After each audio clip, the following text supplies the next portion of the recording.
വളാഞ്ചേരി നഗരസഭയിലെ കാർത്തല മേൽക്കുളമ്പ് അംഗൻവാടിക്ക് പുതുതായി നിർമ്മിച്ച കെട്ടിടത്തിന്റെ ഉദ്ഘാടനം നടന്നു. MLA ആബിദ് ഹുസൈൻ തങ്ങൾ കെട്ടിടോദ്ഘാടനം നിർവഹിച്ചു.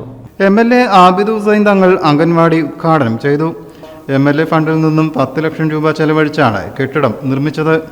നഗരസഭാ ചെയർമാൻ അഷറഫ് അമ്പലത്തിങ്ങൽ ചടങ്ങിൽ അധ്യക്ഷനായി.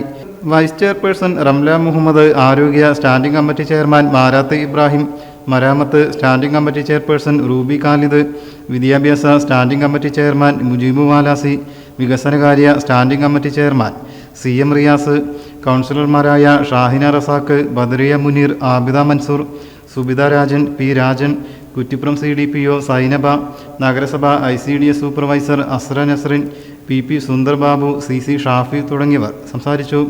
അംഗൻവാടിയിലെ ആദ്യ വിദ്യാർത്ഥികളായ അർഷദ് ബാബു, ഫാത്തിമ ഷിൻസ എന്നിവരെ ആദരിക്കുകയും ചെയ്തു. കുട്ടികളുടെ കലാപരിപാടികളും അരങ്ങേറി.